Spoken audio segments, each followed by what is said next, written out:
So next जो हमारे पास derivation आता है वो आ जाता है हमारे पास electric field intensity due to a dipole at any point on its axial line. Means axial line पर हमारे पास जो डाइपोल है उसकी एक्सियल लाइन पर वो जो डाइपोल है वो कितनी इलेक्ट्रिक फील्ड इंटेंसिटी लगाता है उसकी वैल्यू हमें निकालनी है। या फिर आप इस डेरिवेशन को या फिर इस क्वेश्चन को एक अलग फॉर्म में भी ले सकते हो, electric field intensity due to a dipole acts along the direction of dipole movement show. आपको ये शो करना है कि जो इलेक्ट्रिक फील्ड की वैल्यू होती है ड्यू टू द डाइपोल वो हमेशा किस डायरेक्शन में लाई करती है, मीन्स किस डायरेक्शन में लगती है, वो डाइपोल की ही डाइपोल मूवमेंट की डायरेक्शन में क्या लगती है क्या आपकी इलेक्ट्रिक फील्ड की वैल्यू। अगर आप डाइपोल की वजह से देख रहे हो तो मतलब इस तरीके से आपका एग्जामिनेशन में क्वेश्चन आ सकता है। तो बेसिकली हमारा जो डेरिवेशन है वो आपका बेसिस है डाइपोल के थ्रू आपका क्या है एक्सियल पोजीशन पर कितनी इलेक्ट्रिक फील्ड इंटेंसिटी होती है उसकी वैल्यू आपको निकालनी है। तो शुरू करते हैं। सबसे पहले आप इसका स्क्रीनशॉट ले सकते हैं, वरना आप मतलब ये चीज़ें सोचते रहते हो कि ये मेरे को कब दिखेगा अच्छे से, मैं इसका स्क्रीनशॉट ले लूँ तो मैं आपको पहले ही दिखा देता हूँ। हाँ, आपका स्क्रीनशॉट ले सकते हो। अब चीज़ों को ध्यान से समझना। अब मतलब कि स्क्रीनशॉट आपने ले लिया, नोट्स आपको मिल गए, अब चीज़ों को ध्यान से समझो। देखो यहाँ पर आपकी क्या चीज़ आती है, एक आपके पास डाइपोल आता है। डाइपोल का मतलब क्या होता है, बेसिकली आपके पास डाइपोल का मतलब क्या होता है, उसमें आपके दो चार्जेस होते हैं जो कि जिनकी जो मैग्नीट्यूड होता है वो सेम होता है और जो चार्ज होता है वो अपोजिट चार्ज होता है, जो कि क्या होते हैं कुछ स्मॉल डिस्टेंस पर सेपरेट होते हैं। जैसे यहाँ पर आपका इधर क्या हो गया माइनस का Q1, इधर हो गया आपका प्लस का Q1, और जो इन दोनों के बीच का डिस्टेंस हो गया वो आपका 2L आपका डिस्टेंस आपका हो गया। अब यहाँ पर हमने डिस्टेंस 2L ही क्यों लिया हुआ है, ये सबसे बड़ा क्वेश्चन आता है बच्चों के दिमाग में। तो ध्यान रखना, हम अपना 2L या 2R या कोई भी अपना मतलब डबल डिस्टेंस इसलिए लेते हैं, डबल करने के लिए नहीं लेते हैं, हम इसलिए लेते हैं क्योंकि जब हमें क्या करना होता है, इसका सेंटर पॉइंट लेना होता है और दोनों चार्जेस को इक्वली डिस्ट्रीब्यूट करना होता है। जो डिस्टेंस है मतलब आधा आधा डिस्टेंस लेना होता है। तो जो हमारे पास ये जो 2L है, 2L का हाफ सिंपल हमारा L और L हमारा हो जाता है। अगर यहाँ पर मैं 2L की जगह L ले लेता तो हाफ क्या हो जाता है L/2 हो जाता है, जब भी कोई दिक्कत नहीं थी। बट फिर यहाँ पर कैलकुलेशन में मतलब जब मैं कैलकुलेशन करूँगा तो L/2 को यूज़ करना थोड़ा सा हार्ड हो जाता है। इसी वजह से हम यहाँ पर अपना डिस्टेंस लेके चल रहे हैं, जो टोटल डिस्टेंस है बिटवीन पॉजिटिव Q1 मतलब positive Q and negative Q, पूरे डायपोल का जो डिस्टेंस आता है सेपरेशन डिस्टेंस वो हमारा 2L आ जाता है। इसी तरीके से हमारे पास यहाँ पर जो मिड पॉइंट आता है वो O आता है, और O से इधर का डिस्टेंस भी L होगा और इधर का डिस्टेंस भी L होगा। मैंने यहाँ पर क्या लिया हुआ, एक P पॉइंट ले लिया, जो कि मेरे पास क्या आता है, एक बेसिकली ऑब्जर्वेशन पॉइंट आता है, जहाँ पर मैं देखना चाहता हूँ इस डायपोल की वजह से कितनी मेरे पास क्या लग रही है, इलेक्ट्रिक फील्ड इंटेंसिटी लग रही है। ये जो P पॉइंट आता है ये बेसिकली इसका डिस्टेंस हम सेंटर से मेजर करते हैं, तो सेंटर से ये क्या आ जाता है मेरा R डिस्टेंस पर दूर पर ये आता है। मैंने ये चीज़ें मान ली। इस तरीके से आपको डायग्राम बनाना है और साथ में आपको ये वैल्यूज भी लिखनी है कि जो आपका OA है वो L के इक्वल है, OB भी आपका L के इक्वल है, और A भी आपका 2L के इक्वल है, और OP आपका क्या आता है, R के इक्वल आता है। ये आपकी सारी चीजें आती हैं। अब हम निकालने वाले हैं इलेक्ट्रिक फील्ड इंटेंसिटी की वैल्यू। देखो आपके यहाँ पर आपके पास दो चार्जेस हैं, Q माइनस का Q और प्लस का Q, तो आपके पास दो ही इलेक्ट्रिक फील्ड इंटेंसिटी उनसे लगेगी। तो सबसे पहले हम E1 की वैल्यू निकालते हैं ड्यू टू प्लस का Q। तो प्लस के Q की वजह से जो इलेक्ट्रिक फील्ड इंटेंसिटी लगेगी वो लगेगी, इलेक्ट्रिक फील्ड इंटेंसिटी का आपको फॉर्मूला पता है 1/4 पाई एप्सिलॉन नॉट Q1/R²। तो R का मतलब यहाँ क्या हो गया, दोनों के बीच का डिस्टेंस। तो जो Q पॉजिटिव का Q है और जो P है उन दोनों के बीच का बेसिकली आपको क्या निकालना है, डिस्टेंस निकालना है। तो अगर आप यहाँ पर BP देखो, जो ये प्लस का Q है और जो ये P है, इन दोनों के बीच का डिस्टेंस होगा आपका BP की अगर आप वैल्यू निकालोगे तो वो वैल्यू किसके इक्वल आएगी, R माइनस L का होल स्क्वायर के इक्वल आएगी। वो किस तरीके से, देखो यहाँ पर जो आपका O से लेके P तक का डिस्टेंस है वो आपका R है, और O से लेके B तक का जो डिस्टेंस है वो आपका क्या आता है, L आता है। तो यहाँ पर अगर आपका ये जो बचा हुआ BP अगर आपको डिस्टेंस निकालना है तो आप अपना टोटल R में से क्या कर दोगे, ये L माइनस कर दोगे, और स्क्वायर आपका यहाँ पर इसलिए आ गया क्योंकि नीचे आपका क्या होता है, R² आपका होता है। तो आपका फॉर्मूला बन गया 1/4 pi epsilon not Q1/R minus L का होल स्क्वायर। और जो यहाँ पर electric field intensity, electric field की जो वैल्यू होगी, डायरेक्शन होगी, वो B से लेके P की डायरेक्शन में होगी। मतलब वो Q प्लस के Q की वजह से आपकी इस तरफ आपकी क्या लग रही होगी, इलेक्ट्रिक फील्ड की वैल्यू लग रही होगी। क्यों, क्योंकि पॉजिटिव चार्ज से हमेशा जो इलेक्ट्रिक फील्ड की वैल्यू होती है वो अवे फ्रॉम द चार्ज होती है।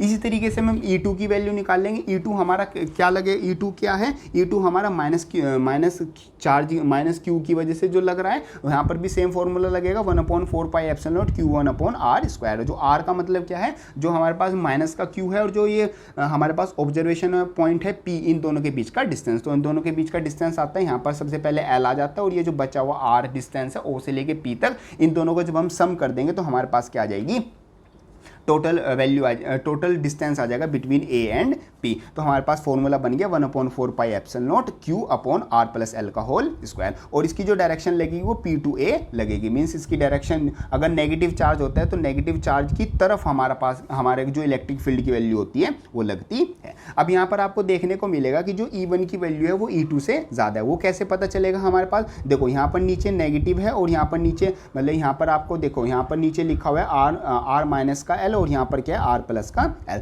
तो ऑटोमेटिकली आपकी नीचे ये नेगेटिव वैल्यू है तो ये छोटी वैल्यू आएगी और नीचे अगर छोटी वैल्यू है तो मतलब कि ओवरऑल जो वैल्यू हो जाएगी वो आपकी बड़ी हो जाएगी। ये आपका सिंपल फ्रैक्शन का कंपैरिजन आ जाता है। अब यहाँ पर हमें क्या पता चल गया कि जो मेरा E1 है वो E2 से क्या आता है, ग्रेटर आता है। इसी चीज़ को हम यूज़ करेंगे ई नेट निकालने के लिए, मतलब जो टोटल जो हमारे पास इलेक्ट्रिक फील्ड इंटेंसिटी की वैल्यू होगी वो E1 में से हम क्या कर देंगे, E2 माइनस कर देंगे। माइनस क्यों कर रहे हैं, माइनस इसलिए कर रहे हैं क्योंकि दोनों की जो डायरेक्शन है वो आपकी अपोजिट डायरेक्शन आती है। अगर दोनों की डायरेक्शन सेम डायरेक्शन में होती तो हम दोनों को क्या कर देते, बेसिकली सिंपली प्लस कर देते। अब यहाँ पर जो एक चार्ज है उसकी डायरेक्शन BP की साइड है और दूसरे की डायरेक्शन BA की साइड, मतलब उल्टी डायरेक्शन आपकी आती है। दोनों अपोजिट एक दूसरे से अपोजिट डायरेक्शन में आते हैं। और अगर दोनों की वैल्यू इक्वल होती तो आपका दोनों क्या हो जाते, एक दूसरे से कैंसल आउट हो जाते। अब यहाँ पर हम वही चीज चेकआउट करेंगे। अब यहाँ पर जो E1 E2 की वैल्यू हम लिख देंगे तो यहाँ पर 1/4πε0 इंटू Q, ये तो दोनों में कॉमन है तो उसको बाहर ले लेंगे और 1/r- का l का होल स्क्वायर माइनस का 1/r+l का होल स्क्वायर, ये डायरेक्ट वैल्यू मेरी आ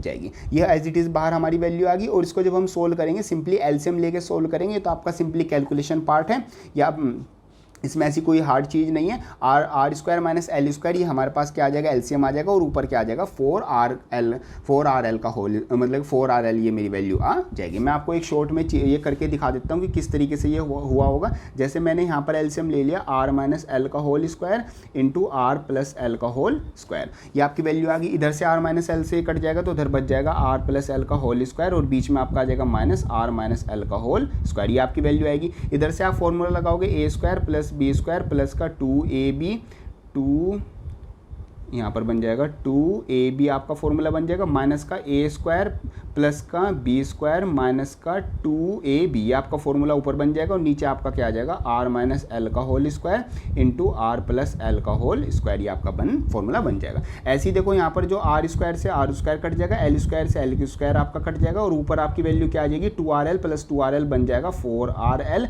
और नीचे r-l का होल स्क्वायर और r+l का होल स्क्वायर, ये आपका क्या बन जाएगा, जब आप इसको मल्टीप्लाई करोगे ये बन जाएगा r² माइनस l² का होल स्क्वायर। तो इस तरीके से ये आपकी वैल्यू आई हुई है। होप करता हूँ आपकी ये चीज़ें समझ में आ गई होगी। अब देखो यहाँ पर क्या है, ऊपर मेरा बन गया Q इंटू 4rl, आपका ये बन गया। तो ये Q और इसमें से 4 के साथ आप ये 2 ले लो और ये l ले लो, तो ये आपकी क्या वैल्यू बन जाएगी, ये आपकी P, मतलब कि जो आपका डायपोल मोमेंट होता है ये उसके इक्वल होता है। मीन्स डायपोल मोमेंट किसके इक्वल होता है, आपके पास Q इंटू 2l के इक्वल आपका होता है। ये आपकी वैल्यू आ गई। तो 2 तो एज इट इज, जो बचा हुआ 2 है, मतलब 4 इंटू 2, 4 को आप क्या लिखोगे 2 इंटू 2 लिखोगे, एक 2 तो आपका इसमें यूज़ हो जाएगा 2l में और जो बचा हुआ 2 होगा वो आपका यहाँ पर आ गया, जो कि आपने लिख दिया क्या 2 इंटू P, आपका ये फॉर्म आ गया और R जो आपका ये बच गया था ये आपका क्या आ गया, ये R आपका आ गया और नीचे आपका 4πε0 इंटू r² माइनस का l² का होल स्क्वायर, ये आपका डायरेक्ट फॉर्मूला आ गया। अब यहाँ पर जो ये R की वैल्यू है ये काफ़ी ग्रेटर है L से, हम ये चीज़ वैल्यू लेके चलते हैं। तो हम यहाँ पर R में से अगर L क्या करोगा, L हम नेगलेक्ट कर देंगे तो फॉर्मूला जो ई नेट का फॉर्मूला बन जाएगा, means electric field intensity due to the dipole on its axial line, उसका फॉर्मूला बन जाएगा 2pr/4πε0 r की पावर 4, r की पावर 4, ये हमारा क्या बन जाएगा, सिंपली फॉर्मूला बन जाएगा। तो ये फॉर्मूला आपको याद रखना है क्योंकि ये न्यूमेरिकल में भी आपका बहुत ज़्यादा यूज़ होने वाला है। और जो नेक्स्ट डेरिवेशन आएगा हमारे पास उसमें क्या होगा, यहाँ पर हमने एक्सियल लाइन में निकाला है, उसमें हम अपना जो इक्वेटोरियल लाइन है, मतलब कि जो हमारे पास अपर वाली साइड होगा वहाँ पर हम निकालने वाले हैं कि वहाँ पर हमारी कितनी वैल्यू आएगी, तो वहाँ पर भी आपका ये यूज़ होने वाला है। तो ये आपका फॉर्मूला जाता है E net is equal to 2pr/4πε0 r की पावर 4, ये आपका क्या आ जाता है, इलेक्ट्रिक फील्ड इंटेंसिटी की वैल्यू आ जाती है, जो कि आपके क्या आती है, डायपोल की वजह से वैल्यू आती है।